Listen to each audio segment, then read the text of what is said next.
Force, organisme de formation à distance certifié Calliope, vous propose ses conseils pour trouver un contrat d'apprentissage. Bonjour à tous et bienvenue dans ce webinaire dédié à un sujet essentiel, comment décrocher un contrat d'apprentissage, les conseils du CFA Force.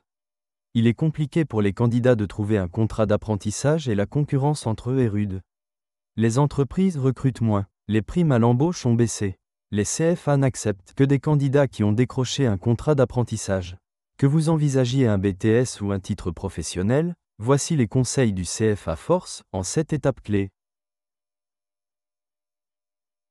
1. Choisir entre BTS et titre professionnel. Avant tout, il faut bien comprendre la différence entre un BTS et un titre professionnel. Le BTS est un diplôme d'État, Bac+2 qui se prépare en 2 ans, 675 heures de formation par an. Il est structuré en blocs de compétences spécifiques à chaque BTS et en unités de compétences générales communes à tous les BTS. Le titre professionnel est aussi un diplôme d'État délivré par le ministère du Travail. Il ne comprend que des blocs de compétences et se prépare en 1 an en 400 heures. Faites le choix en fonction de votre profil, de votre projet, de votre envie de continuer vos études avec le BTS ou d'entrer rapidement dans le monde du travail avec un TP. 2. Choisir un diplôme qui vous correspond. Il est important de ne pas choisir un diplôme par défaut. Posez-vous les bonnes questions. Qu'est-ce que j'aime faire? Dans quel secteur je me projette? Quelles sont mes compétences naturelles? Le bon diplôme, c'est celui qui correspond à votre personnalité et à vos objectifs professionnels. 3. Rédiger un CV vendeur et une lettre de motivation accrocheuse. Votre CV doit être clair, structuré et donner envie de vous contacter. Mettez en avant vos expériences, vos stages, vos compétences, votre mobilité. Même si elles sont limitées. Et surtout, votre lettre de motivation doit être personnalisée à chaque entreprise. Pas de copier-coller. Expliquez pourquoi vous postulez, ce que vous pouvez apporter, et ce que vous attendez de l'entreprise.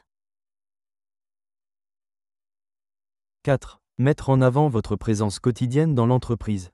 Avec Force CFA, spécialiste de la formation à distance, un apprenti est présent tous les jours dans l'entreprise. Il travaille 3,5 heures par jour pour un BTS et 5 heures par jour pour un TP. C'est un vrai atout pour l'entreprise, car vous devenez un membre de l'équipe et elle peut vous confier des missions récurrentes. N'hésitez pas à insister sur votre motivation à vous intégrer durablement, à apprendre et à participer activement à la vie de l'entreprise. 5. Ciblez les entreprises qui peuvent vous embaucher. Inutile de postuler au hasard. Faites une recherche ciblée. Quelles entreprises embauchent des alternants dans votre domaine? Quels secteurs sont actifs dans votre région? Regardez les offres sur les sites spécialisés, LinkedIn, Pôle emploi, ou directement sur les sites des entreprises. 6. Contactez les entreprises. Une fois que vous avez identifié vos cibles, contactez-les. Envoyez votre candidature, relancez par téléphone, montrez que vous êtes motivé. N'attendez pas qu'on vous appelle. Allez au-devant des entreprises, visitez-les spontanément. Montrez que vous êtes proactif. 7. Réussir vos entretiens d'embauche. Préparez-vous bien. Connaissez l'entreprise, comprenez ses besoins, entraînez-vous à parler de vous. Soyez ponctuel, poli, souriant. Mais surtout soyez vous-même. L'objectif est de donner envie de vous faire confiance et de vous intégrer dans l'équipe. Voilà, vous avez maintenant une méthode claire en 7 étapes pour trouver un contrat d'apprentissage.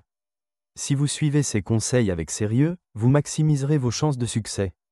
Je vous souhaite bonne chance dans vos recherches. Force CFA pourra vous accueillir en formation si vous prouvez que vous êtes sérieux et motivé. N'hésitez plus, vous aussi formez-vous sur force-lms.com.